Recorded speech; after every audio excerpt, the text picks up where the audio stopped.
प्रश्न से। पहला प्रश्न कह रहा है कि अंतर्राष्ट्रीय परमाणु ऊर्जा एजेंसी का मुख्यालय कहाँ है। अंतर्राष्ट्रीय परमाणु ऊर्जा एजेंसी का मुख्यालय जो है वो कहाँ है, और इसका सही जवाब जो हो जाएगा वो हो जाएगा ए, वियना में है। क्या है, वियना में है। वियना ऑस्ट्रिया की राजधानी है। और अंतर्राष्ट्रीय परमाणु ऊर्जा एजेंसी की जो स्थापना हुआ था, कब हुआ था, तो 1957 में हुआ था।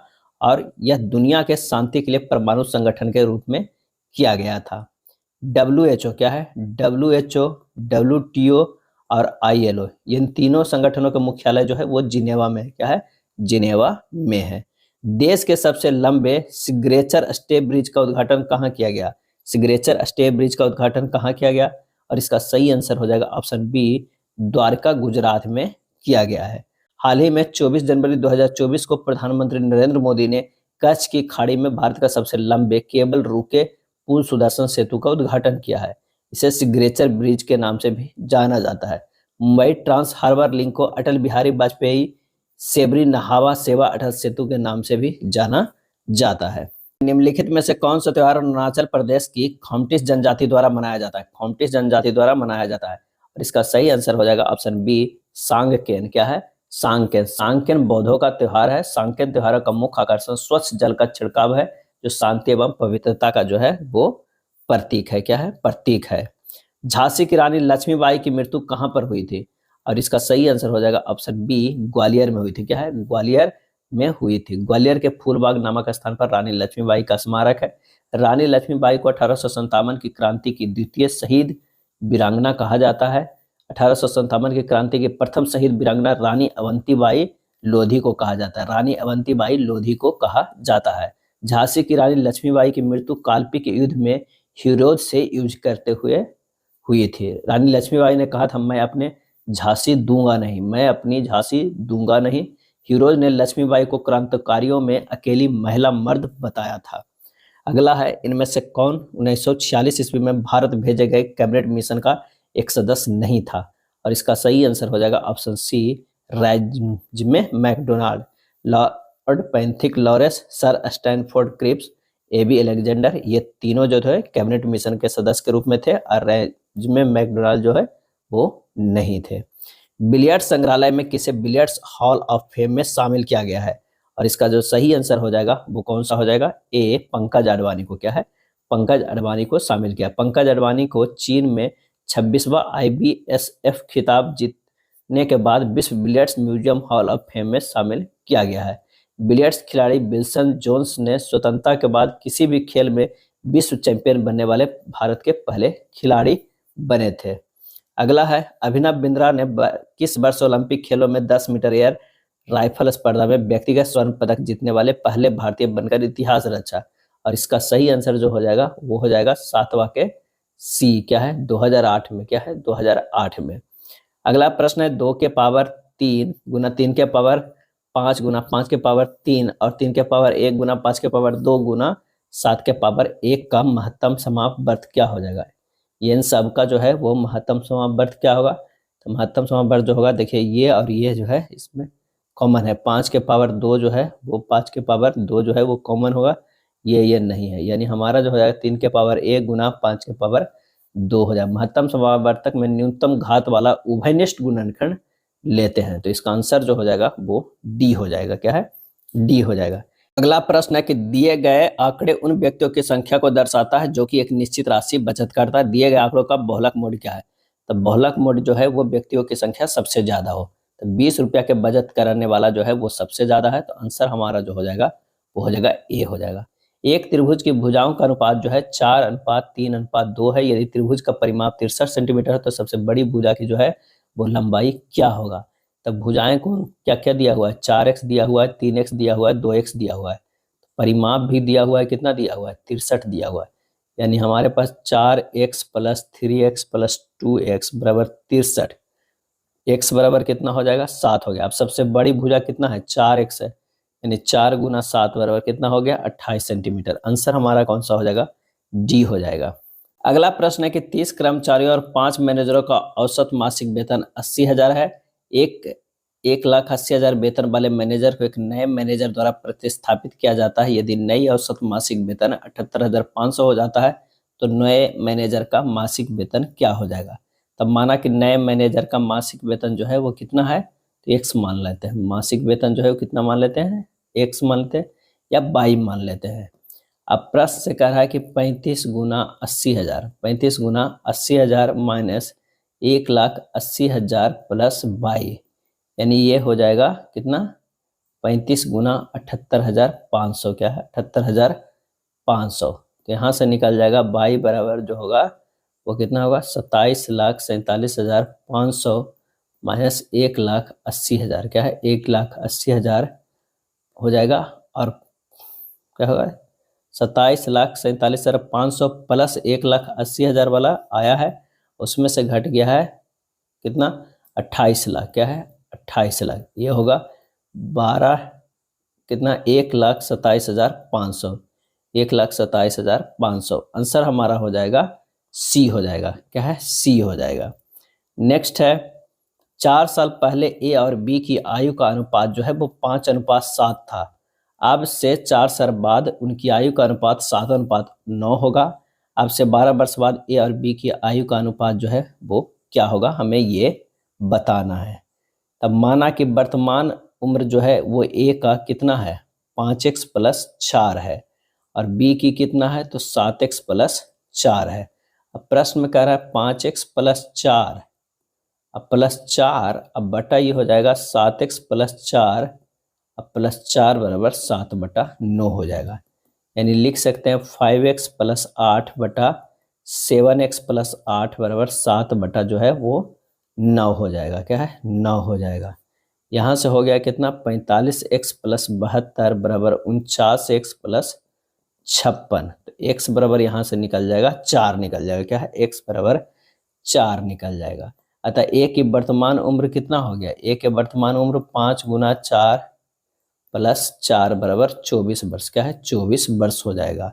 अब बी की वर्तमान उम्र 7 गुना 4 प्लस 4 बराबर 32 वर्ष, क्या है 32 वर्ष। 12 वर्षों बाद अनुपात कितना हो जाएगा, 12 वर्ष बाद जो है पूछ रहा है, 12 वर्ष के बाद, तो ये हमारा जो हो जाएगा कितना, 24 और 12 36 हो जाएगा, अब बटा 32 और 12 44 हो जाएगा, यानी 9/11, क्या है 9/11। आंसर हो जाएगा जो है वो सी। अगला प्रश्न है कि 9 पुरुष और 12 महिलाएं 4 दिनों में एक काम को पूरा कर सकते हैं, जबकि 3 पुरुष और 6 महिलाएं उसे 10 दिनों में पूरा कर सकते हैं। जिन दिनों में 15 महिलाएं काम पूरा करे हुआ है क्या होगा। तो सबसे पहले जो है पुरुष को m और महिला को w मानेंगे, तो यानी हो जाएगा 9m प्लस जो है 12w गुना 4 बराबर जो है वो 3 मैन प्लस 6 वुमेन जो है गुना 10। यहाँ से जो है 3 मैन इक्वल टू 6 वुमेन निकल जाएगा। मैन बटा वुमेन रेशियो जो होगा 2/1 हो जाएगा, क्या है 2/1। अब कुल काम निकाल लेते हैं, क्या है कुल काम जो हो जाएगा वो कितना हो जाएगा, 9 गुना 2 प्लस 12 गुना 1 गुना 4 बराबर ए हो जाएगा 120। तथा 15 महिला कार्य को पूरा करने में लगा समय कितना है, 120/15 गुना 1 हमारा 8 दिन, क्या है 8 दिन लगेगा। आंसर हमारा जो हो जाएगा वो सी हो जाएगा, क्या है सी हो जाएगा। चलिए अगले प्रश्न पे चलते हैं। 8% प्रति वर्ष ब्याज की दर से वर्षों के लिए 7500 की राशि पर चक्रवृद्धि ब्याज क्या हो जाएगा, चक्रवृद्धि ब्याज जो है वो क्या हो जाएगा। तो सिंपल सा सी आई बराबर जो होता है P इंटू 1 प्लस R बटा 100 के पावर N माइनस 1 कर दो तो आपको सी आई मिल जाएगा। यहाँ मान रख देते हैं, ये हो जाएगा 7500 इंटू 1 प्लस 8/100 के स्क्वायर इंटू 1 प्लस 3/4 गुना 8/100 माइनस 1 हो जाएगा, क्या है -1। जब इसे हल करिएगा तो ये 7500 गुना 0.236384, यानी ये हो जाएगा हमारे पास कितना 1772.88 हो जाएगा। यानी आंसर जो हमारा हो जाएगा 1773 हो जाएगा, क्या है डी हो जाएगा। अगला प्रश्न है कि 2 पाइप ए और बी क्रमशः 12 मिनट और 15 मिनट में एक टैंक भर सकते हैं। जब एक आउटलेट पाइप सी भी खोला जाता है तो 3 पाइप एक साथ टैंक को 10 मिनट में भर सकते हैं। सी अकेले कितने मिनट में पूरा टैंक खाली कर सकता है। यहाँ प्रश्न में कह रहा है कि ए जो है वो कितना है, खोला जाता है तो 3 पाइप एक साथ टैंक को 10 मिनट में भर सकते हैं। सी अकेले कितने मिनट में पूरा टैंक खाली कर सकता है। यहाँ प्रश्न में कह रहा है कि ए जो है वो कितना है, वो 12 मिनट में भर सकता है, बी जो है वो कितना में 15 मिनट में भर सकता है, और ए प्लस बी और माइनस सी अगर एक बार खोलता है तो ये 10 मिनट में। तीनों को क्या है हमारा ले लीजिए एलसीएम, एलसीएम आ जाएगा 60, क्या हो जाएगा 60, ये हो जाएगा कार्य हो जाएगा 60 जो है टोटल कार्य हो गया। अब क्षमता कितना हो गया, तो 12 25 का 5 हो गया, 15 चौ 60 हो जाएगा, और ये 10 6 का 60 हो जाएगा, यानी 5 4 6 क्षमता हो गया। तो सी का क्या हो जाएगा, क्षमता कितना हो जाएगा, सी के क्षमता या दक्षता कह सकते हैं कितना होगा, 9 माइनस 6 हो जाएगा, 5 प्लस 4 9 माइनस 6 कितना हो गया, 3 हो गया। तो अभीष्ट समय बराबर कितना हो गया, अभीष्ट समय बराबर हो गया टोटल 60 अब बटा 3 सी का क्षमता है तो कितना हो जाएगा 20। आंसर जो हमारा आ जाएगा 20 मिनट में जो है पूरा टैंक खाली कर सकता है, बी हो जाएगा, अकेले जो है वो 20 मिनट में बी आंसर हो जाएगा। अगला है समानुपात जो दिया हुआ है 5x + 1/3 बराबर x + 3/7 में अज्ञात मान x ज्ञात कीजिए, अज्ञात मान ज्ञात करना है। तो यहाँ पर हो जाएगा 5x + 1/3 बराबर x + 3/7, बस इसे हल कर देना है। 35x + 7 बराबर कितना होगा 3x + 9, 32x बराबर 2, x बराबर कितना हो जाएगा 2/32 यानी 1/16।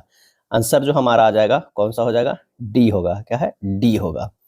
अगला है कांच के उत्तल लेंस को पानी में डुबाने पर उसकी फोकस दूरी व प्रकृति क्या होगी, और इसका सही आंसर हो जाएगा बी हो जाएगा, अधिक फोकस दूरी होगा, और ये प्रकृति जो है वो उत्तल लेंस होगा, क्या है उत्तल लेंस होगा। कांच के उत्तल लेंस को पानी में डुबाने पर उसकी फोकस दूरी अधिक हो जाएगी एवं प्रकृति उत्तल लेंस ही रहेगा।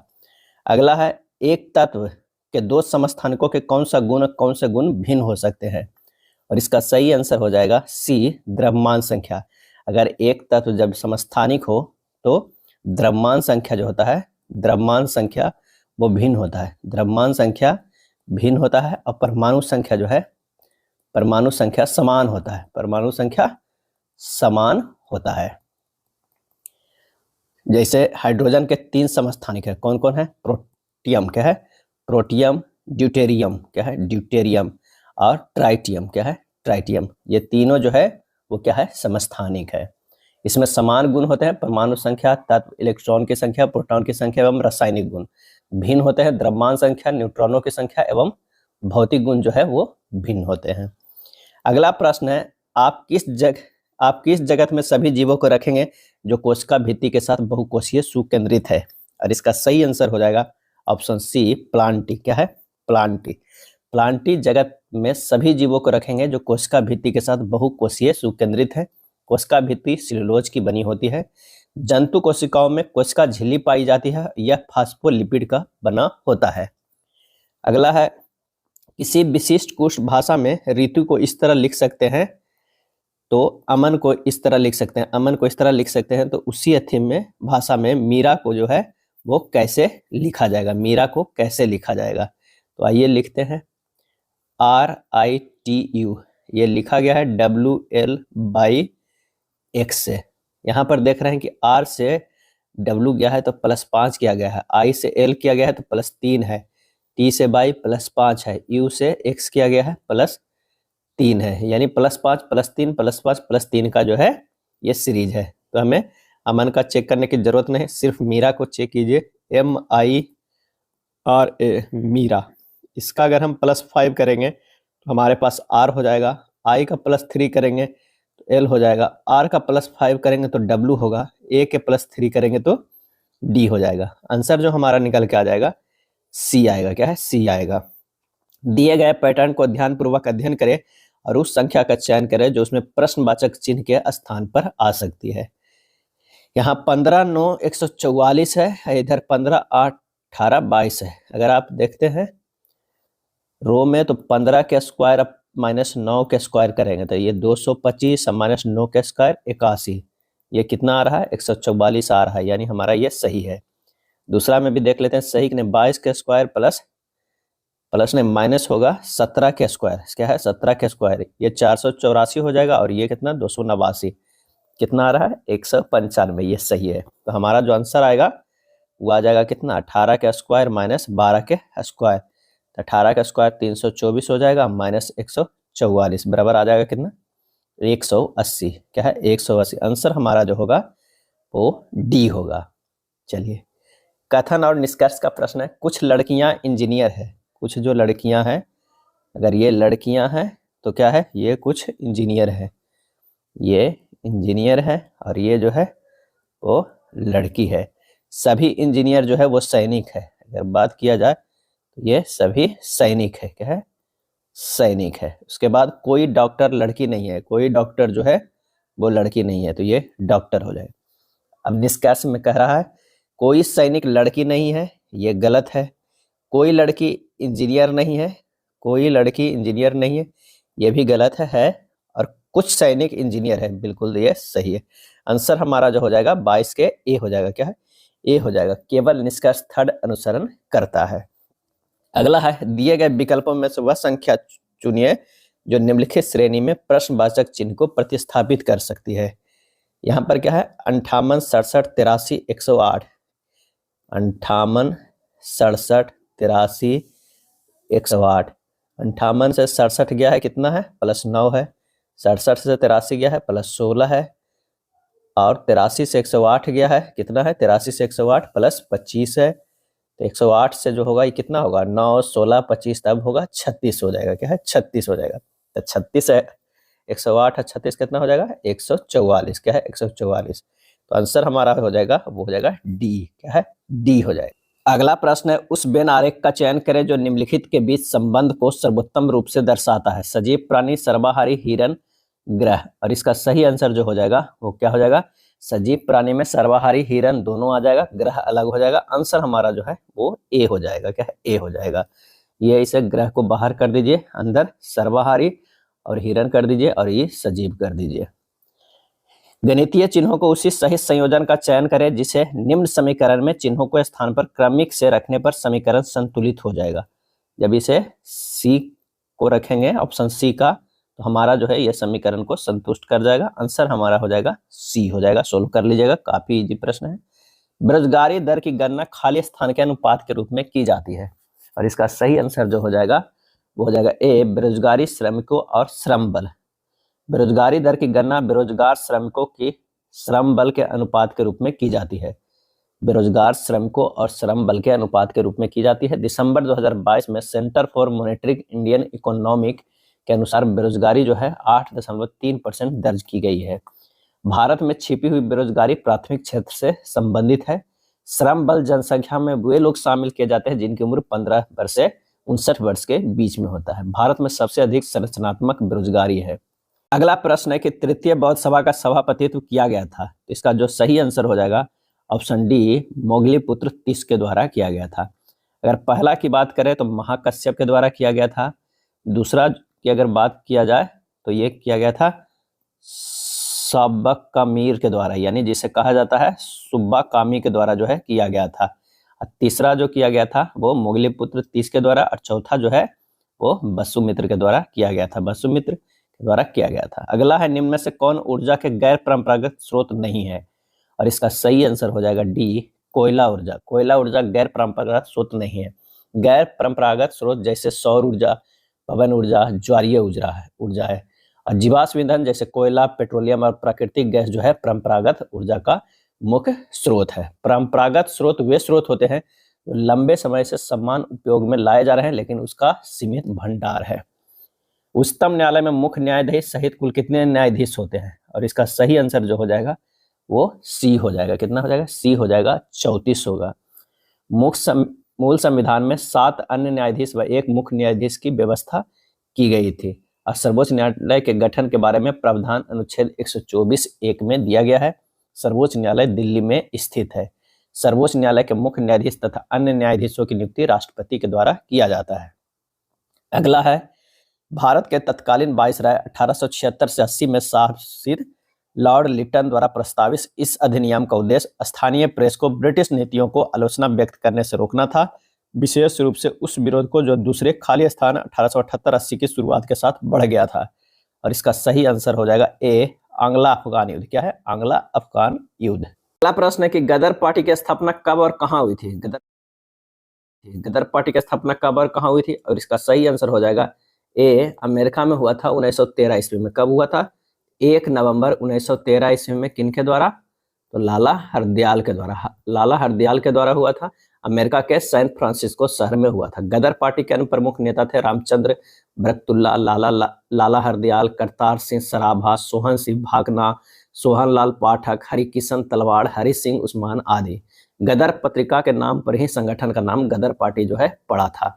गदर पत्रिका उर्दू, पंजाबी, हिंदी और गुजराती भाषा में प्रकाशित होती थी। अगला है, भारत में पहली बार कब और कहां धुआं निरोधक कानून पारित किया गया था? और इसका सही आंसर हो जाएगा बी, 1863 ईस्वी में कलकत्ता में जो है वो पारित किया गया था। अगला प्रश्न है, सैम, साई और श्री के वेतनों का अनुपात 7:9:11 है। यदि श्री को सैम से 320 अधिक मिलते हैं तो साई का वेतन कितना है? तो प्रश्न में कह रहा है कि 11x माइनस 7x बराबर कितना है? 320 है। तो 4x बराबर हो जाएगा 320, तो x बराबर कितना हो जाएगा? 80। साई का वेतन निकल जाएगा। साई का वेतन जो दिया हुआ है वो 9x दिया हुआ है। तो 9 गुना 80 बराबर कितना हो जाएगा? 720 हो जाएगा। तो आंसर हमारा हो जाएगा डी हो जाएगा। चलिए अगला प्रश्न जो है वो सरल करना है। सरल करना है, अगर ये 64 का जो हो जाएगा तो ये कितना हो जाएगा? 8 हो जाएगा। 8 अगर इसमें जोड़ देंगे तो कितना हो जाएगा? 196। 196 जो कितना का होता है? 14 का होता है। ये टोटल 14 हो जाएगा। 270 में अगर आप 14 घटा देते हैं, 270 में 14 अगर आप घटा देते हैं तो ये हो गया 256। क्या है? 256 जो है ये 16 का होता है। ये पूरा का जो है 16 हो जाएगा। अब 65 में से 16 आप घटा देते हैं तो हमारे कितना हो जाएगा? ये 49 आ जाएगा। 49 के अंडर रूट अगर कीजिएगा तो ये 7 आएगा। आंसर हमारा जो हो जाएगा वो कौन सा हो जाएगा? वो हो जाएगा बी। क्या है? बी हो जाएगा। क्या है? बी। 7 संख्याओं का जो है वो औसत 155 है। उनमें से एक संख्या को निकाल देने पर औसत अपरिवर्तित रहता है। निकाली गई संख्या ज्ञात करें। तो अपरिवर्तित रहने के लिए आपको कितना करना होगा? तो चलिए निकालते हैं। 7 संख्याओं का योग पहले निकालेंगे। योग जो हो जाएगा 7 गुना 155 है। क्या है? 155। 6 संख्याओं का योग कितना हो जाएगा? तो 6 गुना 155 होगा। तो 7वीं संख्या जो निकाली गई है, निकाली गई संख्या जो हो जाएगा वो कितनी हो जाएगी? तो ये हो जाएगा 7 गुना 155 माइनस 6 गुना 155। आंसर जो आ जाएगा कितना? 155 है।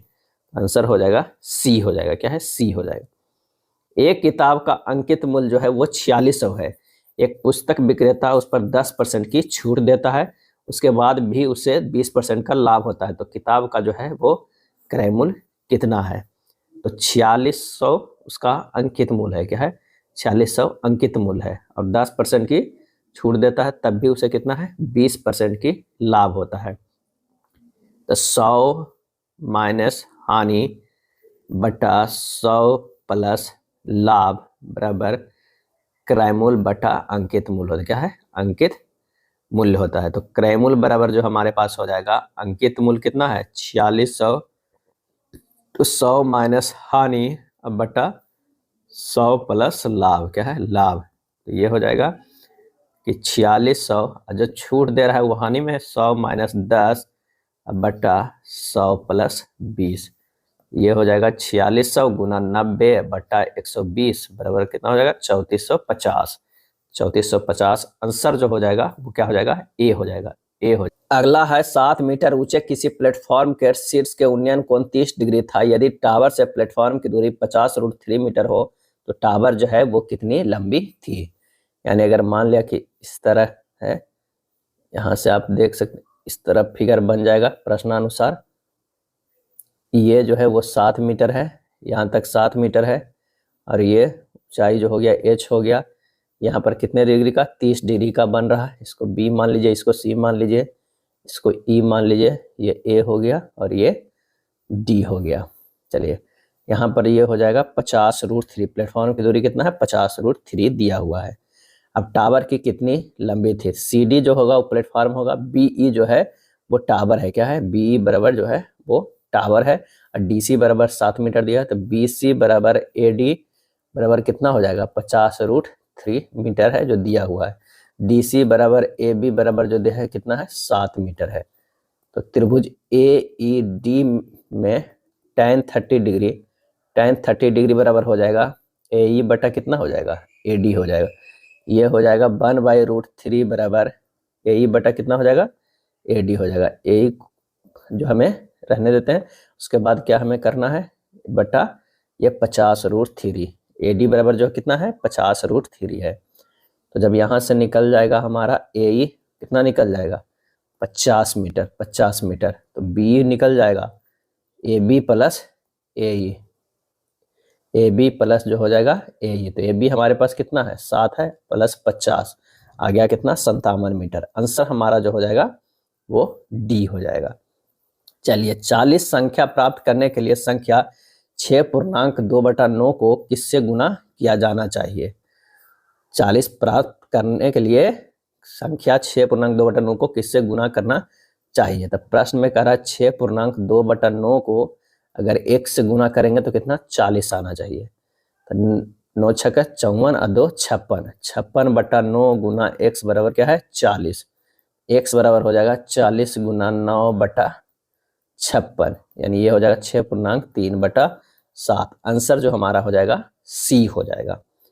अगले प्रश्न पे चलते हैं कि एक बल्ब निर्माता कंपनी ने पाया कि उनके कुल उत्पाद का 11% भाग खराब निकल गया है। यदि सही उत्पादों की संख्या 247 है तो खराब उत्पादों की संख्या हमें ज्ञात करना है। तो यहाँ पर जो हो जाएगा कि 100 माइनस 11% बराबर कितना हो जाएगा 247 हो जाएगा, यानी 89% बराबर जो हो जाएगा 247। 11% निकल जाएगा जो खराब है, तो 247 बटा 89 गुना 11 ये हो जाएगा 253। आंसर हो जाएगा कितना C हो जाएगा, C हो जाएगा। नेक्स्ट प्रश्न पे चलते हैं। यदि x प्लस वाई बराबर 11 है तो -1 के पावर x प्लस -1 के पावर y किसके बराबर होगा, किसके जो है वो बराबर होगा। तो इन दोनों को x y में से कोई एक संख्या सम और दूसरी संख्या जो है विषम होगा। x प्लस वाई बराबर 11 है तो इसमें एक तो सम होगा और एक विषम होगा, ये पता है। x को एक सम मान लेते हैं और y को क्या मान लेते हैं विषम मान लेते हैं। अब -1 के पावर x अब प्लस -1 के पावर y बराबर क्या होगा, तो -1 के पावर जो है वो सम होगा प्लस -1 के पावर जो है वो विषम होगा। तो -1 के पावर अगर सम होगा तो 1 ही होगा और -1 के पावर विषम होगा तो -1 होगा। आंसर आ जाएगा हमारा क्या होगा 0, क्या है 0, यानी A हो जाएगा। cos के पावर 4a माइनस साइन के पावर 4a का जो है वो मान ज्ञात करना है। क्या करना है मान ज्ञात करना है। तो कितना होगा मान, आइए देखते हैं। सबसे पहले इसे तोड़ देते हैं। Sine square theta plus cos square theta बराबर जो 1 होता है उसे पहले किस पे तोड़ देते हैं, इस पे कॉस स्क्वायर a के स्क्वायर माइनस क्या हो जाएगा साइन स्क्वायर a के स्क्वायर पर, यानी a square minus b square पे तोड़ देते हैं। तो ये हो जाएगा कितना cos square a minus sine square a, एक बार घटाओ और एक बार गुना, cos square a plus sine square a, ये टूट गया। अब साइन स्क्वायर a और कॉस स्क्वायर a बराबर क्या होता है 1 होता है। तो हमारा हो जाएगा कितना cos square a minus sine square a।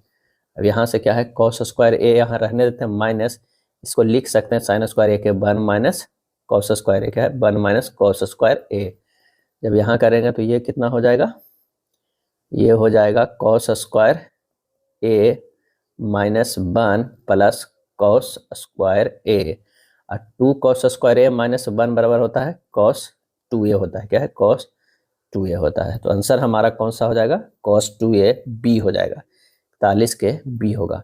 क्योंकि हम लोग एक फार्मूला जानते हैं कितना 2 cos स्क्वायर a माइनस 1 बराबर कितना होता है cos 2a होता है, क्या है cos जो है वो 2a होता है। साधारण स्थायी उत्तकों के 3 प्रकार निम्न में से कौन है। साधारण उत्तकों का आंसर हो जाएगा C parenchyma, collenchyma, sclerenchyma. Parenchyma, collenchyma और स्क्लेरेनकाइमा जो होता है वो 3 उत्तक होते हैं। साधारण स्थायी उत्तकों के जो है वो 3 के प्रकार होते हैं। चलिए अगले प्रश्न पे चलते हैं। अगला प्रश्न कह रहा है कि नर प्रजनन तंत्र के कौन से अंग में मुख्य आनुवांशिक सामग्री पाई जाती है, और इसका सही आंसर हो जाएगा B शुक्राणु। क्या है शुक्राणु। नर प्रजनन अंग के शुक्राणु अंग में मुख्य आनुवांशिक सामग्री पाई जाती है। शुक्राणु शब्द यूनानी शब्द स्पर्मा से जाती है। शुक्राणु शब्द यूनानी शब्द स्पर्मा से उत्पन्न हुआ है, जिसका अर्थ है बीज। पुरुष शुक्राणु अगुणित होते हैं, इसलिए पुरुष के 23 गुणसूत्र मादा के अंडाणुओं के 23 गुणसूत्रों के साथ मिलकर द्विगुणित बना सकते हैं। अगला है, निम्न में से कौन सा कंप्यूटर को तार संयोजित कनेक्शन वाले नेटवर्क से जोड़ने का सर्वाधिक आम तरीका है? और इसका सही आंसर जो हो जाएगा वो होगा डी, ईथरनेट। क्या है? ईथरनेट कंप्यूटर को तार संयोजित कनेक्शन वाले नेटवर्क से जोड़ने का सर्वाधिक आम तरीका है। लैन का पूरा नाम क्या होता है? Local area network. क्या है? Local area network. चलिए उस विकल्प का चयन कीजिए जिसका तीसरी संख्या से ठीक वही संबंध है जो दूसरी संख्या का पहली संख्या से है। 18, 10, 24। यहाँ अगर मान लें कि 18/2 करते हैं तो 9 आता है, इसमें से 1 जोड़ते हैं तो 10 आ जाता है। ठीक उसी तरह अगर हम 24/2 करेंगे तो आ जाएगा 12 प्लस 1 जोड़ेंगे तो क्या होगा? 13। आंसर हो जाएगा कौन सा? वो हो जाएगा सी। क्या है? सी हो जाएगा। एक महिला की तस्वीर की ओर इशारा करते हुए वरुण ने कहा, वह मेरे ससुर के बेटे की इकलौती बहन की सास है। वरुण का उस महिला से क्या संबंध है? वरुण का उस महिला से क्या संबंध है? यानी कह रहा है एक महिला की तस्वीर को इशारा करते हुए वरुण। अगर मान लिया कि ये वरुण है, वरुण का कोई जो होगा यहाँ पर ससुर होगा, ससुर होगा, ससुर के यहाँ बेटा होगा, ये होगा बेटा होगा, के इकलौती बहन हो जाएगा, ये बहन इकलौती बहन की ये जो है वो सास हो जाएगी। क्या है? सास हो जाएगा। तो संबंध जो हमें बताना है कहाँ? वरुण का उस महिला से क्या संबंध है? तो आंसर जो हमारा हो जाएगा वो कौन सा हो जाएगा? डी हो जाएगा, बेटा ही लगेगा। क्या है? बेटा ही लगेगा, क्योंकि सास की जो बहू हुई उसके जो है वो भाई क्या है? वो बेटा लगा, तो उसका जो दामाद लगा वो भी बेटा ही लगेगा। आंसर हो जाएगा हमारा क्या? डी हो जाएगा। एक पंक्ति में मिहिर बाएं से 17वें और दाएं से 19वें स्थान पर है, तो उस पंक्ति में उम्मीदवारों की संख्या कितनी है? तो डायरेक्ट निकाल सकते हैं। 17 + 19 - 1 कर दीजिए तो ये होगा 35। क्या है? 35। आंसर जो हमारा हो जाएगा 47 के सी हो जाएगा। क्या है? 47 का आंसर सी हो जाएगा। चलिए, कथन है, क्या 14 वर्ष की आयु तक के सभी बच्चों के लिए शिक्षा अनिवार्य कर दी जानी चाहिए? हाँ, इससे इन बच्चों से जबरन रोजगार की व्यवस्था को खत्म करने में मदद मिलेगी। हाँ, यह संपूर्ण जनसंख्या को शिक्षित बनाने का एक प्रभावी तरीका है। नहीं, हमारे पास पूरी आबादी को शिक्षित करने के लिए पर्याप्त बुनियादी ढांचा नहीं। हाँ, इससे जीवन स्तर में वृद्धि होगी। और इसका सही आंसर जो हो जाएगा वो कौन सा हो जाएगा? कि केबल जो है वो सेकेंड मजबूत है। क्या है? सेकेंड। हाँ, यह संपूर्ण जनसंख्या को शिक्षित बनाने का एक प्रभावी तरीका है। ये जो है पूरे मजबूत होगा। बाकी रोजगार की व्यवस्था को खत्म करने में मदद मिलेगी या नहीं ये तो पता नहीं। हमारे पास पूरी आबादी को शिक्षित करने के लिए पर्याप्त बुनियादी ढांचा नहीं, ये भी नहीं है।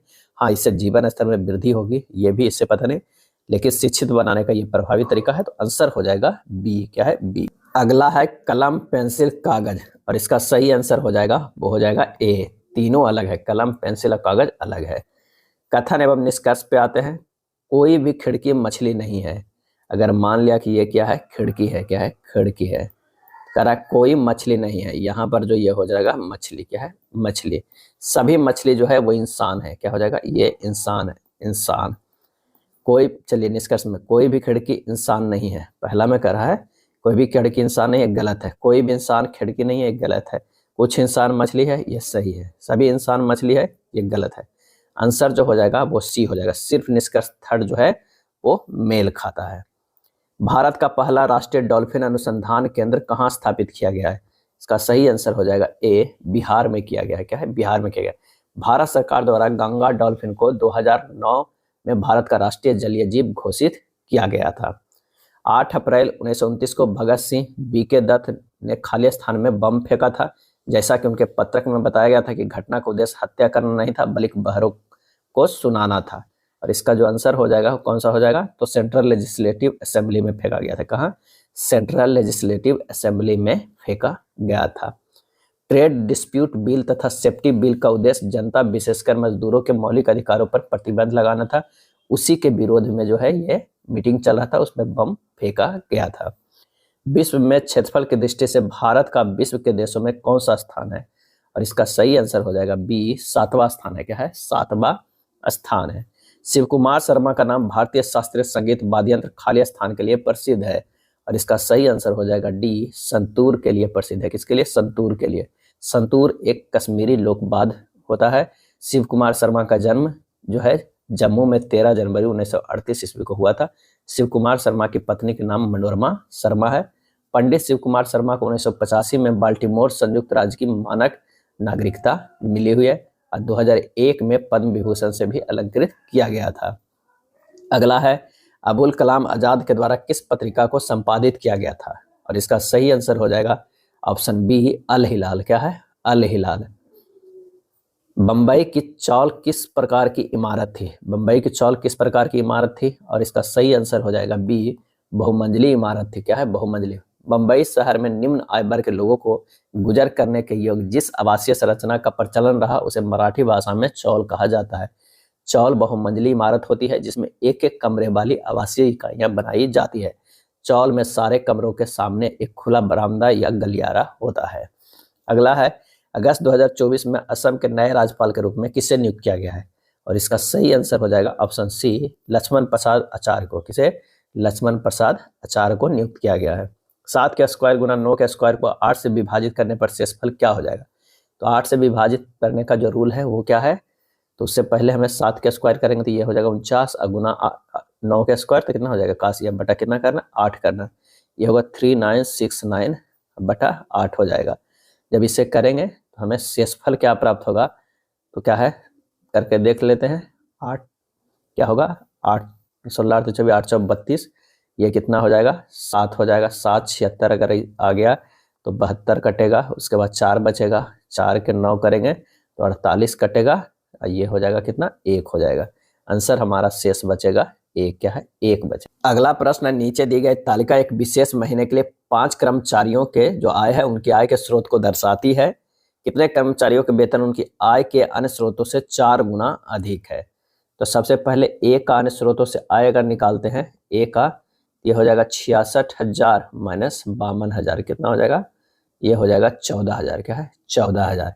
अगर बी के इसी तरह निकालेंगे तो 59,000 माइनस 48,500 ये हो जाएगा 10,500। सी का निकालेंगे तो ये हो जाएगा 52,000 माइनस 42,000। क्या है? 42,000, ये आ जाएगा 10,000। क्या है? 10,000। डी के इसी तरह निकालेंगे तो 40,000 माइनस 31,000। क्या है? 31,000 बराबर 9,000 आ जाएगा। 9,000। और ई के अगर निकालते हैं तो कितना हो जाएगा? 31,700 से माइनस करेंगे 25,000 तो ये बच जाएगा कितना?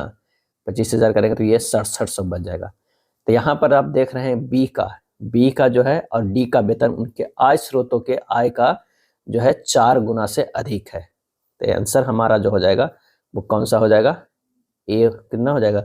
आंसर सी हो जाएगा। सी जो हो जाएगा यानी 2 कर्मचारियों का कितना है? 4 गुना अधिक है। कितने कर्मचारियों का? 2 का। बी और किसका है? और डी का है। यदि sec theta plus 4 cos theta minus 4 root 3 बराबर 0 है, जहां थीटा न्यून कोण है, तो थीटा का मान हमें ज्ञात करना है। क्या करना है? थीटा का हमें मान ज्ञात करना है। आइए इसे सोल्व करते हैं। यहाँ पर है 3 sec theta plus 4 cos theta minus 4 root 3 बराबर 0 दिया हुआ है। सेक थीटा से भाग दे दीजिए, ये कितना हो जाएगा? 3 plus 4 cos square theta minus 4 root 3 cos theta equal to 0।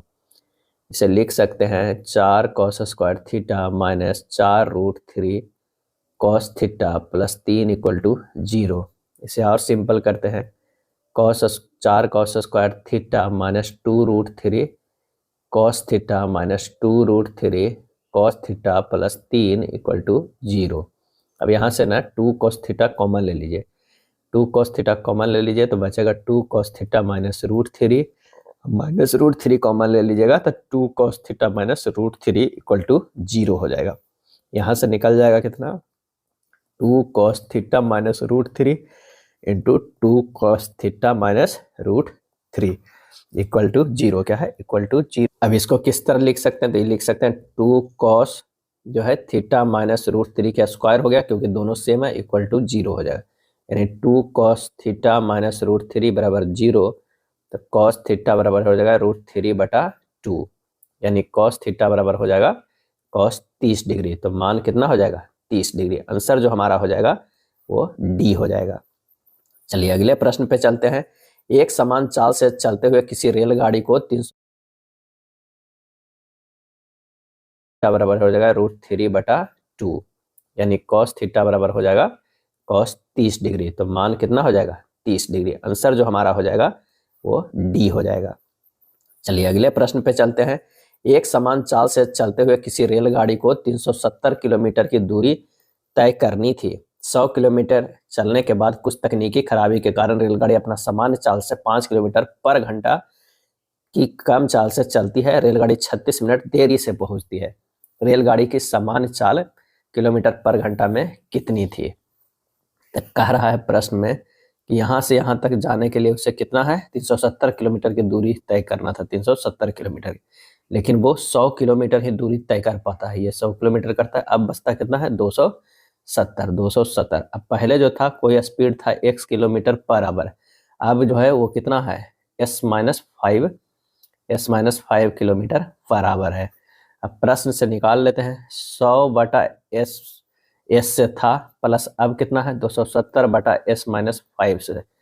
पहले 370/s था प्लस कितना हो जाएगा 36/60 लगा। 370 किलोमीटर था, उससे जितना स्पीड से चल रहा था उतने ही घंटा लगता बटा में, लेकिन अब कितना है 36/60 ज़्यादा लग रहा है, 36 मिनट लग रहा है। वो 60 से भागा दे दिया, घंटा में, क्योंकि अब जो स्पीड जो है ये s-5 आ गया था। बस हमें क्या करना है, इसे हल कर देना है। 270/s-5 माइनस 270/s बराबर 36 ये हो जाएगा 60 हो जाएगा। इसे हल कीजिएगा तो यह आ जाएगा 1/s-5 माइनस 1/s बराबर हो जाएगा 36/60 गुना 270 हो जाएगा। इसे और सिंपल कीजिएगा तो s-s+5/s इंटू s-5 बराबर हो जाएगा 1/450। क्या है 1/450। अब ये क्या आ गया क्वाड्रेटिक में आ जाएगा। इसे और हल कीजिए, यहाँ देखिए आ जाएगा s इंटू s-5 बराबर कितना 2250 आ जाएगा। क्या है 2250 आ जाएगा।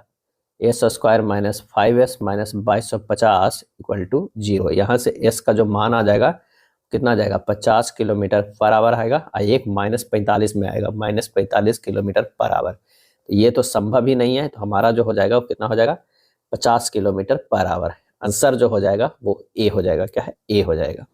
चलिए अगला है, त्रिभुज ABC में BC पर कोई बिंदु जो है वो D इस प्रकार स्थित है कि BD अनुपात DC बराबर 3:4 है। AD पर कोई बिंदु इस AE जो है इस प्रकार स्थित है कि AE अनुपात ED बराबर 2:D है।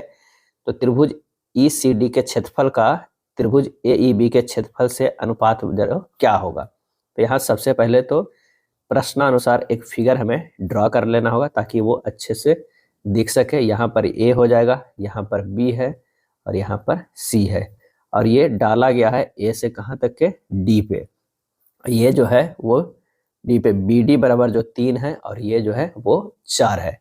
उसके बाद कह रहा है कि AD पर कोई बिंदु E इस प्रकार है। AD पर कोई बिंदु जो है E इस प्रकार है। यहाँ पर मान लिया कि E इस प्रकार की AE मतलब ये जो है वो 2 और ये 3 के स्थिति में है। तो आप यहाँ से भी एक कर सकते हैं कि यहाँ इस तरह यहाँ जो हमारा हो जाएगा वो ई हो जाएगा। क्या है ई हो जाएगा। ये 2 और 3 के भाग में बांट रहा है। तो हमें निकालना है कि त्रिभुज ECD का क्षेत्रफल का और त्रिभुज AEB के क्षेत्रफल के अनुपात क्या हो जाएगा। तो दिया हुआ जो है वो क्या है BD अनुपात DC बराबर 3:4 दिया हुआ है। तो त्रिभुज ABD का क्षेत्रफल जो होगा त्रिभुज ADC का क्षेत्रफल का, यानी 3/4 होगा। अब इससे निकल जाएगा हमें क्या निकल जाएगा त्रिभुज ECD का क्षेत्रफल, ECD का क्षेत्रफल बटा त्रिभुज AEB का क्षेत्रफल, AEB का क्षेत्रफल बराबर हो जाएगा 4 गुना 3/2, 2 + 3। क्या है 2 + 3। अब बटा ये हो जाएगा 3 गुना 2/2 + 3। हमारा कितना हो जाएगा 12/5 गुना 5/6। हल कीजिएगा 2/1 आएगा, यानी 2:1 आएगा। आंसर जो हो जाएगा वो C हो जाएगा। चलिए अगले प्रश्न पे चलते हैं। अगला प्रश्न करा, यदि a square plus b square plus c square plus 216 बराबर 12 गुना a plus b minus 2c है, तो under root a b minus b c minus c a का जो है वो मान क्या हो जाएगा। तो यहाँ हल कर सकते हैं, ये a square plus b square plus c square plus 6 के स्क्वायर प्लस 6 स्क्वायर प्लस 12 के स्क्वायर बराबर 12a plus 12b minus 24c लिख सकते हैं, बिल्कुल लिख सकते हैं। जब इसे हल करेंगे तो ये हो जाएगा कितना, a square minus 2 into a into 6 plus 6 square plus b square minus 2 into b into 6 plus 6 square, अब प्लस हो जाएगा सी स्क्वायर, क्या है c square plus 2 into c into 12 plus 12 का स्क्वायर इक्वल टू 0 हो जाएगा। यहाँ लिख सकते हैं a माइनस 6 के स्क्वायर प्लस बी माइनस 6 के स्क्वायर प्लस सी प्लस 12 के स्क्वायर इक्वल टू 0। यह तभी संभव होगा जब क्या होगा, a माइनस 6 जो है इक्वल टू 0 होगा, a बराबर 6, b माइनस 6 बराबर 0 होगा, b बराबर 6, c प्लस 12 इक्वल टू 0 होगा, यानी c बराबर माइनस 12। अब हमें क्या करना है कि मान निकालना है under root a b minus b c minus c a का। अब मान रख दीजिए तो ये हो जाएगा 6 गुना 6 माइनस 6 गुना माइनस 12, 12 ये माइनस हो जाएगा माइनस 12 गुना 6 हो जाएगा। तो हमारा जो आंसर हो जाएगा वो कितना हो जाएगा, ये हो जाएगा 36 प्लस 72 प्लस 72 बराबर हो जाएगा कितना, अंडर रूट 180 बराबर 6 रूट 5, क्या है 6 रूट 5, आंसर हो जाएगा सी हो जाएगा, क्या है सी। अगला प्रश्न है कि निम्न व्यंजक का मान ज्ञात करें। एक व्यंजक दिया हुआ है, उसका मान ज्ञात करना है, तो बोर्ड मास पे हल कर देना है, लेकिन पहले जो होगा वो किसका क्रिया होगा, का होगा, क्या है का होगा, उसके बाद जो है भागा के होगा, उसके बाद गुना का होगा। जब इसे आप हल कीजिएगा तो आंसर जो हमारा आएगा वो कितना आएगा, ए आएगा, क्या होगा ए आएगा। एक स्टेप कर देते हैं यहाँ पर, ये हो जाएगा 3 गुना 8 भागा 54 माइनस 2 भागा 3 गुना 3 गुना 2 प्लस 18 भागा जो होगा क्या होगा 9 होगा, क्या है 9 होगा। अब इसे और हल कीजिएगा तो 3 गुना 8 बटा 54 माइनस 2 गुना 3 गुना 2 बटा 3 होगा, प्लस जो ये होगा 18 बटा 9 होगा, क्या है 18 बटा 9 होगा। इसी तरह हल कीजिएगा माइनस 1.5 बटा 9 आएगा। अगले प्रश्न पे चलते हैं कि राधा अपनी आय का 1% बचाती है, यदि उसकी आय में 28% की वृद्धि और व्यय में 20% की वृद्धि हो जाती है तो उसकी बचत में 40% की वृद्धि हो जाती है। x का मान हमें ज्ञात करना है। तो ये जो है वो आय है, ये बचत है, और ये जो है व्यय है। आय उसे कितना है 100 है, बचत 22 है, व्यय कितना है 100 माइनस 22 है। अब यहाँ से क्या करना है कि इसका आय में जो है 28% की वृद्धि हुआ, यानी 128%, तो ये हो गया 128। 22 में जो हुआ 140% की वृद्धि हुआ है, यानी 1.42। तो ये जो होगा इसमें कितना हो जाएगा, तो व्यय में 20% की वृद्धि, 20% की 120 हो गया, तो ये हो गया 100 माइनस 22 इंटू 1.2 हो गया। अब हमारे पास तो ये तो वर्तमान की स्थिति आ गया है, यहाँ से हम कर सकते हैं 1.42 प्लस 100 माइनस 22 गुना 1.2 बराबर कितना हुआ 128 के बराबर, कुल आय के बराबर हो जाएगा। बचत प्लस व्यय जो ये वर्तमान में है, ये दोनों को जोड़ देंगे तो ये बराबर आ जाएगा, बिल्कुल आ जाएगा। तो ये हो गया 1.42 प्लस 120 माइनस 1.22 बराबर 128, 0.22 बराबर 128 माइनस 120, 0.22 बराबर 8, बाई बराबर 8 बटा 0.2, ये हो जाएगा 40। बचत प्रतिशत x बराबर जो हो जाएगा वो 40 बटा 100 गुना 100 बराबर हो जाएगा कितना 40। आंसर हमारा कितना हो जाएगा 40 हो जाएगा, ए हो जाएगा। चलिए अगला प्रश्न कह रहा है कि दो वृत्त एक दूसरे को टी पर बाह्य रूप से स्पर्श करते हैं। आर एस एक ऐसी प्रत्यक्ष उभयनिष्ठ स्पर्श रेखा जो वृत्तों के बिंदुओं पी और क्यू पर स्पर्श करती है। तो कोण टी पी क्यू बराबर 42 डिग्री है, तो कोण पी क्यू टी का माप जो है डिग्री में क्या होगा। तो सबसे पहले तो हमें दो वृत्त बनाना होगा, एक दूसरे के टी के बाह्य रूप से स्पर्श कर रहा है, क्या है बाह्य रूप से स्पर्श कर रहा है, इस तरह जो है वो बन रहा है। यहाँ पर ये जो है एक दूसरे को स्पर्श कर रहा है। अब यहाँ कह रहा है कि टी पर बाह्य रूप से स्पर्श कर रहा है, एक यहाँ पर ये टेंजेंट डाल देते हैं। अब यहाँ पर से एक ये हो जाएगा और एक जो है यहाँ से ये बन जाएगा। अगर मान लिया कि ये आर है, एस है, यहाँ पर हो जाएगा पी हो जाएगा, यहाँ क्यू हो जाएगा और यहाँ जो है वो टी है। अब जो वृत्त के बिंदु पी क्यू पर स्पर्श करते हैं तो स्पर्श कर रहा है, एक यहाँ पर ये टेंजेंट डाल देते हैं। अब यहाँ पर से एक ये हो जाएगा और एक जो है यहाँ से ये बन जाएगा। अगर मान लिया कि ये आर है, एस है, यहाँ पर हो जाएगा पी हो जाएगा, यहाँ क्यू हो जाएगा और यहाँ जो है वो टी है। अब जो वृत्त के बिंदु पी क्यू पर स्पर्श करते हैं तो टी पी क्यू बराबर 42 डिग्री दिया हुआ है। टी पी और क्यू जो है वो ये जो दिया हुआ है कितना है, ये 42 डिग्री हमारा एंगल दिया हुआ है।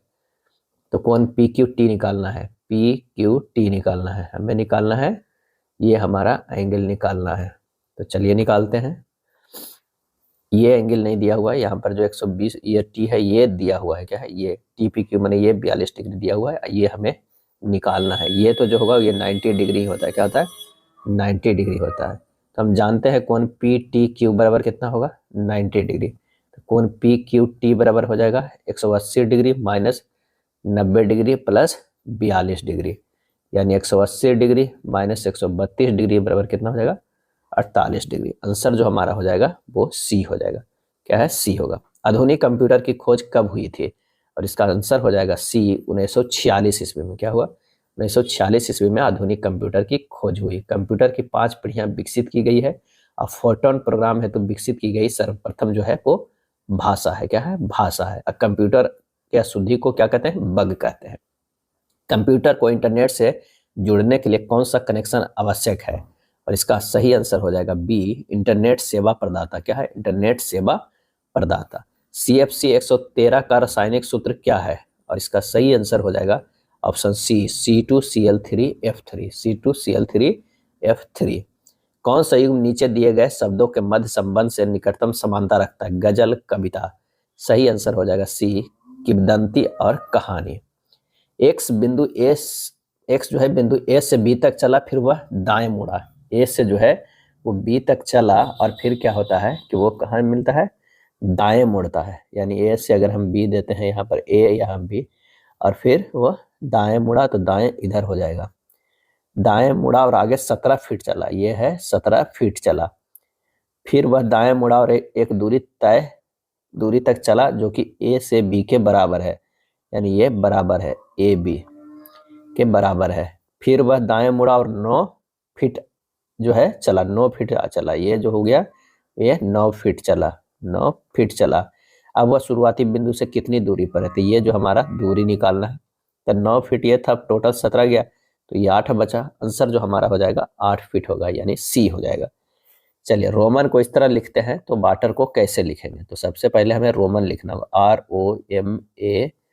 ROMAN Roman. ऐसे लिखना है किस रूप में, IFDAE।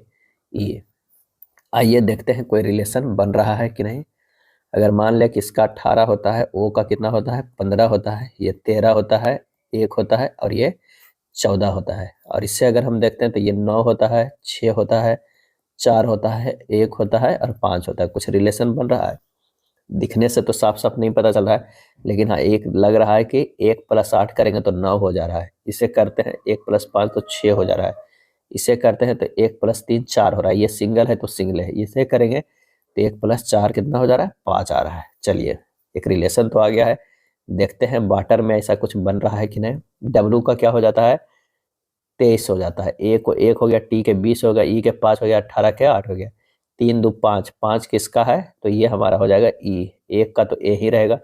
टी 2 + 0 2 हो गया, ये बी हो जाएगा। ई का 5 ही रह जाएगा, यानी ई ही रह जाएगा। 18 8 1 9 9 किसका होता है तो ये होता है आई का। तो EABEI कौन सा आंसर हो जाएगा हमारा, जो आंसर हो जाएगा वो डी हो जाएगा। क्या हो जाएगा डी हो जाएगा सही आंसर। अगला प्रश्न है PQRS और T एक सीधी पंक्ति में उत्तर दिशा की ओर मुख करके बैठे हैं, ना तो Q और ना ही S पंक्ति के ठीक मध्य स्थान पर बैठा है। यानी हमारे पास जो है Q और S और Q जो है वो मध्य में नहीं बैठा हुआ है, R S के ठीक बगल में बैठा है। R जो है वो S के ठीक बगल में बैठा है, जबकि P और T पंक्ति के सिरों पर बैठा है। यानी P या T बैठा हुआ है यहाँ पर P या T बैठा होगा। आर तो होगा बीच में, क्योंकि जो है क्यू और एस जो है बीच में नहीं बैठा हुआ है, क्यू एस या एस क्यू जो भी कह लीजिए वो बीच में नहीं बैठा है। पंक्ति के ठीक मध्य स्थान पर कौन बैठा है, तो वो आर बैठा हुआ है। आंसर जो हमारा हो जाएगा वो डी हो जाएगा। कथन कह रहा है कि एक ही रंग के विभिन्न आकार के रंगों की 10 गेंदें हैं, हरी, पीली, नीली, लाल, गुलाबी। एक ही रंग के गेंदों का आकार एक समान है, क्या आप सबसे बड़ी से सबसे छोटी गेंदों का क्रम ज्ञात कर सकते हैं। कथन में 3 लाल गेंद 2 हरी गेंदों से बड़ी है, 2 गुलाबी गेंदें जो सबसे छोटी है, 2 नीली गेंदें सबसे बड़ी है, हरी पीली से बड़ी है। और इसका आंसर जो हो जाएगा वो सभी कथन एक साथ अगर किया जाएगा तभी हमारा ये पर्याप्त होगा। क्या है, सभी कथन एक साथ किया जाएगा तो ये पर्याप्त हो जाएगा। इस तरह क्रम बन जाएगा कि नीली ग्रेटर देन लाल, ग्रेटर देन हरी, ग्रेटर देन पीली और ग्रेटर देन जो है वो गुलाबी। आंसर हमारा हो जाएगा सी हो जाएगा। निम्नलिखित श्रेणी में लुप्त संख्या ज्ञात करना है। यहाँ 1, 1, 2 है, फिर 24 है, 120 है और 720 है। अगर 1 गुना 1 करेंगे तो 1 है, 1 गुना क्या है 2 करेंगे तो 2 है, 2 गुना क्या है 3 करेंगे तो 6 हो जाएगा। क्या है, यहाँ पर जो हमारा आ जाएगा 6 आ जाएगा। और 6 गुना 4 करेंगे तो 24, 24 गुना 5 करेंगे तो 120, 120 गुना 6 करेंगे तो 720। यानी आंसर जो हमारा है वो 6 होगा, तो आंसर ए होगा। कौन सा युग्म सही सुमेलित नहीं है, कौन सा युग्म जो है वो सही सुमेलित नहीं है, तो यहाँ देखते हैं कौन सा सही नहीं है। तो Jawaharlal Nehru, Marx, Gandhi and socialism, ये गलत है। क्या है, ये गलत है। Ram Manohar Lohia, will to power, M K Gandhi, Hind Swaraj, Karl Marx, Das Kapital, ये तीनों जो है सही है। आंसर हो जाएगा ए हो जाएगा। मार्क्स, गांधी एंड सोशलिज्म पुस्तक के जो लेखक हैं वो कौन है, वो है अमिताभ भट्ट। क्या है, अमिताभ भट्ट है, अमिताभ भट्ट है। प्रथम भारतीय राज्य जिसने मानव विकास रिपोर्ट तैयार करवाई और अमर्त्य सेन से दिल्ली में विमोचन कराया। इसका सही आंसर जो हो जाएगा वो हो जाएगा सी, मध्य प्रदेश। बैंक दर वह दर है जिस पर, आंसर हो जाएगा सी, आरबीआई वाणिज्यिक बैंकों को जो है उधार देती है। भारत में हरित क्रांति के जनक का निधन किस वर्ष हुआ था, और इसका आंसर हो जाएगा ऑप्शन सी, 2023 में। जनक कौन है, तो एम एस स्वामीनाथन। क्या है, एम एस स्वामीनाथन, एम एस स्वामीनाथन, इनका जन्म 7 अगस्त 1925 में और मृत्यु जो हुआ है 28 सितंबर, क्या है 28 सितंबर 2023 में। भारत में हरित क्रांति लाने का श्रेय इन्हीं को जाता है। इन्हें 2024 में भारत रत्न दिया गया। क्या है, भारत रत्न दिया गया। वाजिद अली शाह के संरक्षण में 19वीं शताब्दी ने खाली स्थान का एक स्वर्ण युग देखा, और इसका आंसर हो जाएगा बी, कत्थक का एक स्वर्ण युग देखा। 1944 में गांधीवादी योजना को प्रतिपादित किया था, और इसका सही आंसर हो जाएगा डी, श्रीमन नारायण अग्रवाल। क्या है, श्रीमन नारायण अग्रवाल ने। निम्नलिखित में कौन भारत रत्न 2024 से सम्मानित व्यक्ति नहीं है, तो यह है अटल बिहारी वाजपेयी, अटल बिहारी वाजपेयी। आंसर हो जाएगा डी, क्या हो जाएगा, डी हो जाएगा। अटल बिहारी वाजपेयी सम्मानित। एम एस स्वामीनाथन है, लाल कृष्ण आडवाणी भी है, पीवी नरसिंह राव है, सभी को 2024 में मिला था। क्या है, सभी को 2024 को। अटल बिहारी वाजपेयी को कब मिला था, तो 2015 में इन्हें मिला था भारत रत्न। प्रश्न है, एक ठोसे अर्धगोले की त्रिज्या 21 सेंटीमीटर है, इसे पिघलाकर जो है एक ऐसा बेलन बनाया जाता है, इसके वक्र पृष्ठीय क्षेत्रफल का संपूर्ण पृष्ठीय क्षेत्रफल से अनुपात 2:5 हो जाता है। इसके आधार की त्रिज्या क्या होगा, तो यहाँ ठोस अर्धगोले की त्रिज्या 21 सेंटीमीटर है, तो बेलन का वक्र पृष्ठीय क्षेत्रफल जो हो जाएगा 2 पाई RH हो जाएगा। संपूर्ण पृष्ठीय क्षेत्रफल कितना होगा, 2 पाई RH प्लस 2 कितना हो जाएगा, 2 पाई R² हो जाएगा। अब प्रश्न में कह रहा है कि 2 पाई RH बटा 2 पाई RH प्लस 2 पाई R² बटा कितना है, 2/5। यहाँ से क्या है कि कॉमन ले लेते हैं, कितना 2 पाई RH रहने देते हैं, 2 पाई R कॉमन लेंगे तो H प्लस R हो जाएगा, ये कट जाएगा, ये H by H plus R बटा कितना हो जाएगा, 2/5 हो जाएगा। जब इसे हल करेंगे तो H बराबर आएगा 2/3R। क्या है, H बराबर 2/3R आएगा। अब बेलन का हमें क्या निकालना होगा, आयतन। तो बेलन का आयतन बराबर एक ठोस अर्धगोले का आयतन, यानी पाई R² H बराबर 2/3 पाई इंटू 21 इंटू 21 इंटू 21। तो ये हो जाएगा R² इंटू 2/3 जो है, H के जगह पर मान रख देते हैं 2/3R बटा ये क्या हो जाएगा, पाई पाई कट जाएगा, तो ये हो जाएगा 2 गुना कितना 7 गुना 21 गुना 21 हो जाएगा, क्योंकि ये 3 से 7 या 21 काट दिया गया है। R³ बराबर हो जाएगा 2 गुना 7 गुना 21 गुना 21 गुना 3/2, तो r बराबर जो आ जाएगा 21 आ जाएगा, क्या है 21 सेंटीमीटर। आंसर हो जाएगा ऑप्शन ए हो जाएगा। चलिए, 4 राज्यों और केंद्र शासित प्रदेशों में मोबाइल सिम कार्ड मालिकों की संख्या का आरेख दिया हुआ, आरेख का अध्ययन करें। प्रश्न, 4 राज्यों के शासित प्रदेशों में बेचे गए सिम कार्ड का औसत लाख खाली स्थान है। तो यहाँ बेचे गए सिम कार्डों की जो होगा वो कितना हो जाएगा, 20 + 15 + 25 बराबर 60। यूपी में बेचे, ये बिहार का है, क्या है बिहार का। इसी तरह यूपी का निकल जाएगा तो ये आ जाएगा 60। इसी तरह दिल्ली का निकल जाएगा, ये आ जाएगा कितना, तो ये 45। पंजाब का अगर हम बात करते हैं तो ये हो जाएगा कितना, 40। अब 4 राज्यों को केंद्र शासित प्रदेशों में बेचे गए सिम कार्ड का औसत क्या हो जाएगा, तो 60 + 60 + 45 अब +40 अब बटा 4 यानी 51.25 लाख हो जाएगा, क्या है 51.25। आंसर जो हमारा हो जाएगा वो सी हो जाएगा, क्या है सी आंसर हो जाएगा। अगला प्रश्न है कि दी गई तालिका में एक संगठन 2015 में इसकी स्थापना के बाद विभिन्न श्रेणियों के कर्मचारियों में शामिल हुए नए कर्मचारियों की संख्या और हर वर्ष संगठन छोड़ने वाले इन श्रेणियों के कर्मचारियों की संख्या को दर्शाती है। तालिका का अध्ययन कीजिए और नीचे का प्रश्न का उत्तर दीजिए कि वर्ष 2019 में संगठन में कार्यरत लेखाकारों की कुल संख्या जो वो कितनी थी। तो 2019 में संगठन में कार्यरत लेखाकारों की कुल संख्या जो हो जाएगा वो कितना हो जाएगा, ये हो जाएगा 35 - 0 + 26 - 16 + 15 - 5 + 20 - 38 प्लस हो जाएगा 14 - 24, क्या होगा 14 - 24 हो जाएगा। जब यहाँ पर हो गया तो ये है शामिल हुए छोड़े हुए दोनों का है, तो 14 - 24 ये हो गया। 35 + 10 + 10 - 18 - 10 ये हो जाएगा 27। आंसर हमारा जो हो जाएगा बी होगा। चलिए, एक और तालिका के अध्ययन कीजिए करना है, उसके बाद पूछे गए प्रश्न का उत्तर देना है कि तालिका में 5 अलग अलग महीनों में 3 अलग अलग स्टोर द्वारा बेचे गए डोनट्स की संख्या दर्शाती है।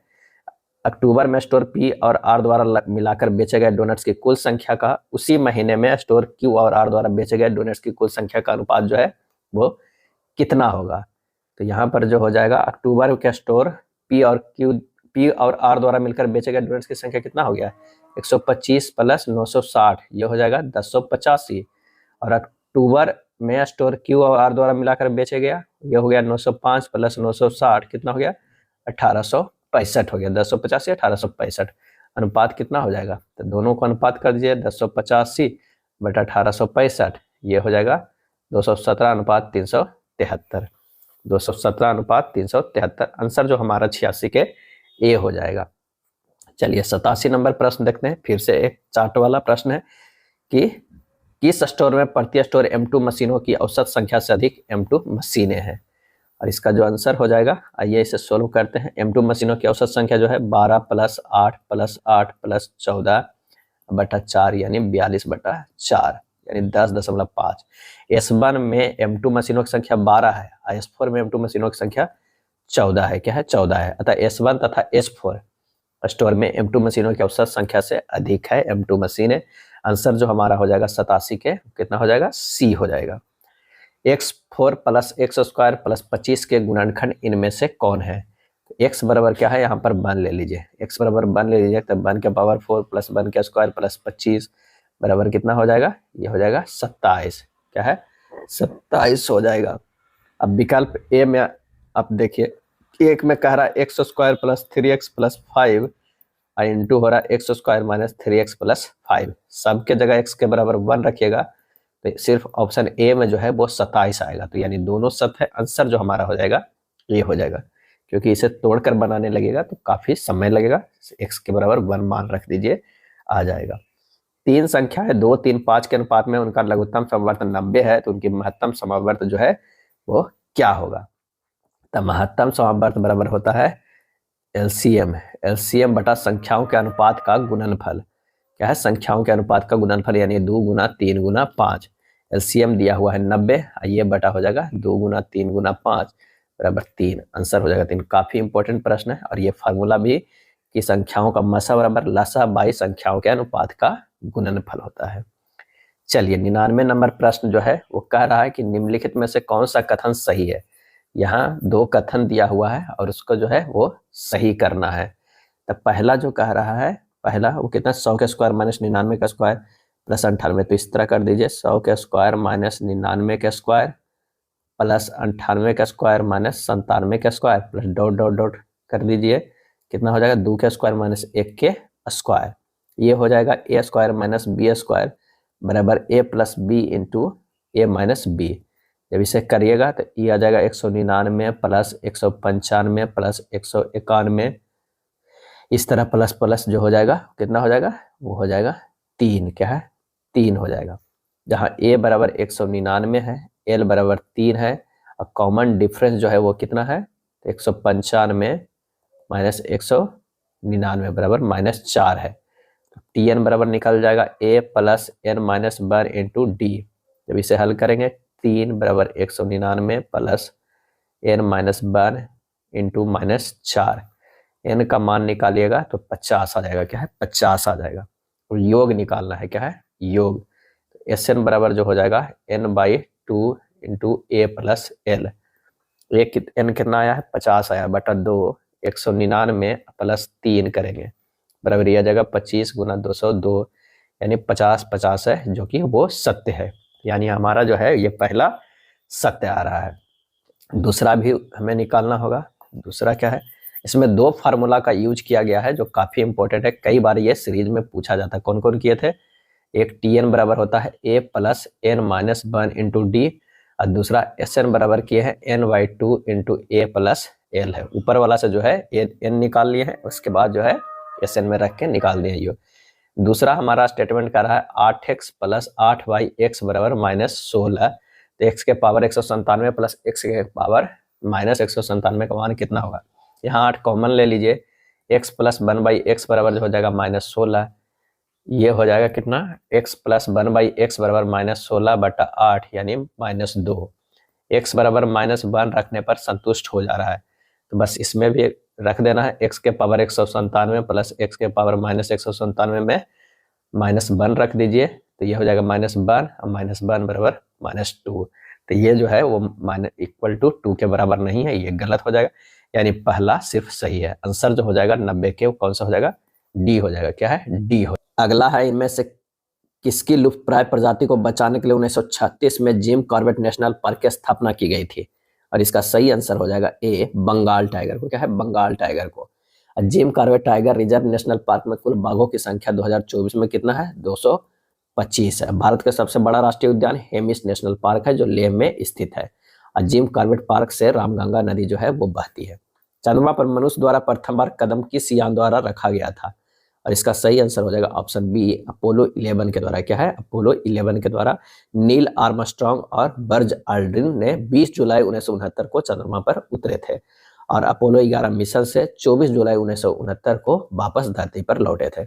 नाभिकीय रिएक्टर में न्यूट्रॉनों की गति को मंद कौन करता है, और इसका आंसर हो जाएगा ऑप्शन सी भारी जल, क्या है भारी जल। निम्नलिखित जानकारी को ध्यानपूर्वक पढ़े और दिए गए प्रश्न का उत्तर दें। रीचा, रोहिणी, रोली, रोशन और रीता 5 सहेलियां हैं। इनमें से प्रत्येक के पास 8 गेंदे हैं। रोहिणी रोशन को 3 गेंदे दे देती है, जो रीचा को 5 गेंदे देती है। रीचा रोली को 4 गेंदे देती है, जो इसके बदले में रीता को 3 गेंदे देती है। रीता रोशन और रोहिणी में से प्रत्येक को 2-2 गेंदे देती है। अंतिम वितरण के बाद 5 सहेलियों के पास कुल मिलाकर कितनी जो है वो गेंदे है। तो यहाँ प्रश्न में कह रहा है कि कुल सहेलियां 5, कुल गेंदे 5 गुना 8 बराबर 40। अब यदि प्रत्येक सहेली एक दूसरे को कुछ गेंदे दे भी दे तो कुल गेंदे कितने रहेंगे, 40 ही रहेंगे। तो आंसर हमारा जो हो जाएगा वो ए होगा। सिर्फ स्टेटमेंट दिया हुआ है, गेंद तो उतना ही रहेगा। नेक्स्ट है 95 नंबर प्रश्न के। प्रश्न कह रहा है कि 2 अलग अलग भार के 10 बार है, उनका कुल भार क्या होगा। 10 बार के 5वें हिस्से का आधा भार 2 kg, शेष बार में से बार के भार का 1/4 0.5 kg। यानी यहाँ हो जाएगा 10/5 बराबर 2 बार। शेष बार कितना हो जाएगा, शेष बार 10 - 2 बराबर 8 बार, क्या है 8 बार। और 2 बार का वजन जो है वो कितना हो जाएगा, 2 गुना 2 बराबर 4 kg, क्या है 4 kg। तो 8 बार का वजन जो हो जाएगा वो कितना हो जाएगा, 4 गुना कितना 0.5 बराबर 2 kg। अब ये हो गया कितना 10 बार। 10 बार का वजन जो हो जाएगा वो हो जाएगा 4 + 2 kg, कितना हो गया 6 kg। अतः कथन 1 और 2 जो है वो पर्याप्त है। आंसर जो हमारा हो जाएगा बी को पूर्ण करना है। ये 2 है, कह सकते हैं कि 2 जो होगा वो कितना होगा, 2 से 3 गया है प्लस 1 गया है, यानी ये 1 के क्यूब हो सकता है। 3 से 7 गया है यानी 4, यानी ये जो है वो 2 के स्क्वायर है। क्या है? स्क्वायर है। 7 से 34 गया है, यानी हमारे पास कितना की बढ़ोतरी हो गया है? 27 की। 27 जो है वो 3 के क्यूब है। 34 से 50 जो है वो 16 है। 16 जो है 4 के स्क्वायर है। तो अगला जो होगा 50 से वो 5 के क्यूब होगा, यानी एक बार स्क्वायर एक बार क्यूब चल रहा है। 5 के क्यूब 125, 125 और 50 जोड़ दीजिए, 5 2 7 175। आंसर हमारा जो हो जाएगा ए हो जाएगा। क्या है? ए हो जाएगा। 98 नंबर प्रश्न है, एक निश्चित कूट भाषा में कॉर्नर को इस तरह लिखा जाता है तो सेंट्रल को कैसे लिखा जाएगा? यहाँ पर देखिए क्या लिखा हुआ है, सभी जो है +4 लिखा हुआ है। सी से जी +4, ओ से एस +4, आर से बी +4, सभी +4 है। तो बस इसे भी हमें +4 कर देंगे। तो सी से +4 करेंगे तो होगा जी होगा, आई होगा, आर होगा, एक्स होगा, भी होगा, ई होगा और पी होगा। आंसर हमारा हो जाएगा बी हो जाएगा। चलिए, एक कथन दिया हुआ है, निष्कर्ष निकालना है। ए लेस देन एन है, बिल्कुल है। के ग्रेटर देन एम है, ग्रेटर देन देख लीजिए है। आर लेस देन एन है, हाँ है। आंसर हो जाएगा हमारा कौन सा? बी, सभी निष्कर्ष उपयुक्त है। कथन है, सभी घास वृक्ष है। अगर ये मान लिया कि घास है, सभी जो घास है वो क्या है? तो वो वृक्ष है। यहाँ पर जो ये हो जाएगा वृक्ष, क्या है? वृक्ष हो जाएगा। उसके बाद कह रहा है कोई वृक्ष झाड़ी नहीं है, झाड़ी वाला जो है वो बाहर चला जाएगा। क्या? बाहर चला जाएगा। कोई घास झाड़ी नहीं है, बिल्कुल सही है। कुछ झाड़ियां घास है, ये गलत है। आंसर जो हमारा हो जाएगा कौन सा हो जाएगा? ए हो जाएगा। केवल निष्कर्ष एक जो है वो उपयुक्त है। ये था आरआरबी